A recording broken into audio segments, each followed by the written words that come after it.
দিন রাত ইবাদতে লিপ্ত থাকে, নামাজ, নফল নামাজ, জিকির, তেলাওয়াত খুব করে। এক কথায় সর্বদাই সে ইবাদতে লিপ্ত থাকে। এই মহিলা সম্পর্কে আপনার অভিমত কি? তার নাম কেমন হবে? রাসূলুল্লাহ সাল্লাল্লাহু আলাইহি ওয়াসাল্লাম সাহাবায়ে ইকরামের কাছে জিজ্ঞেস করলেন, বলো তো মহিলাটি প্রতিবেশীর সাথে কেমন আচরণ করে? সাহাবায়ে ইকরাম উত্তর দিলেন, প্রতিবেশীর সাথে তার আচরণ খারাপ। রাসূলুল্লাহ সাল্লাল্লাহু আলাইহি ওয়াসাল্লাম বলেন, সে জাহান্নামে যাবে। অতঃপর রাসূলুল্লাহ সাল্লাল্লাহু আলাইহি ওয়াসাল্লামকে আরেকজন মহিলা সম্পর্কে জিজ্ঞেস করা হলো, সে নফল ইবাদত তেমন খুব একটা বেশি করে না বা করতো না, ফরজ ওয়াজিবগুলি খুব যত্ন সহকারে আদায় করত, বড়জোর সুন্নতে মুআক্কাদায় গুরুত্ব দিত। তবে প্রতিবেশীর সাথে তার আচরণ ছিল খুব ভালো। রাসূলুল্লাহ সাল্লাল্লাহু আলাইহি ওয়াসাল্লাম ইরশাদ করেন, এই মহিলাই জান্নাতে যাবে।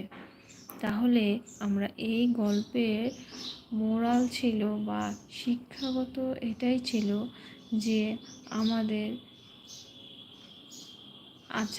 আচরণ, আমাদের দৈনন্দিন চলাফেরায় যেন মানুষ কষ্ট দুঃখ না পায়। আল্লাহর সৃষ্ট জীব যেন আমাদের কাছ থেকে উপকার না পেলেও কারো যেন আমাদের মাধ্যমে কোনো ক্ষতি বা কোনো কষ্ট না পেয়ে থাকে।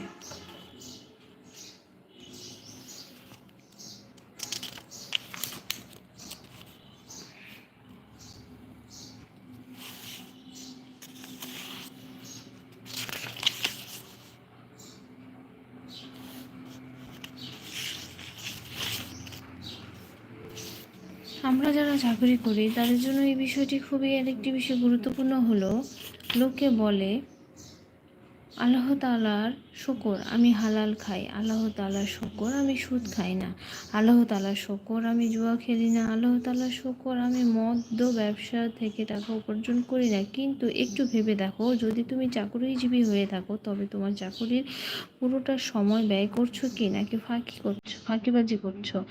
যদি পুরো সময়টা না দিয়ে থাকো তাহলে এর অর্থ যে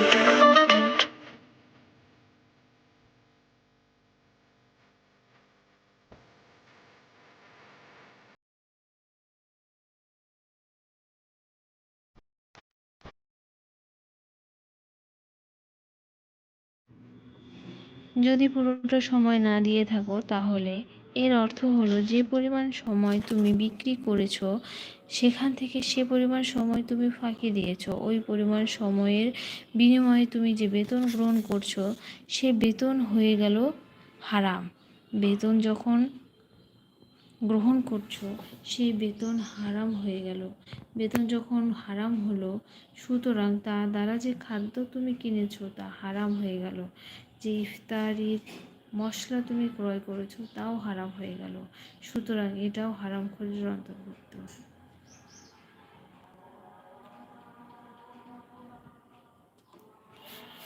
আজকে আমরা মোটামুটি এটুকুই আলোচনা করলাম যে মানুষের আল্লাহর সৃষ্ট সকল জীবকে যেমন সম্মান ভালোবাসা দিতে হবে, তেমনই তাদের সাথে খারাপ ব্যবহার করা যাবে না। এবং আমরা যদি যারা যে চাকরি করছি সেখানে যেন আমরা যতটুকু নির্দিষ্ট সময় আমাদের অফিসিয়াল সময় সেটা আমাদের দেওয়ার চেষ্টা করব।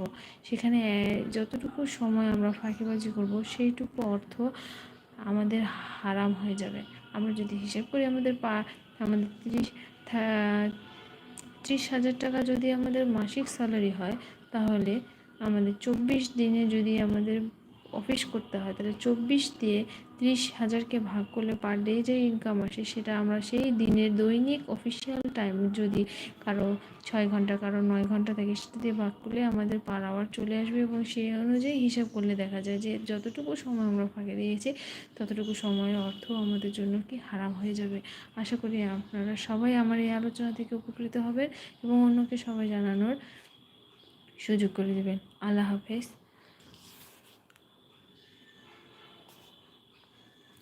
আরেকটি বিষয় জানবো আমরা, গুজব ছড়ানো।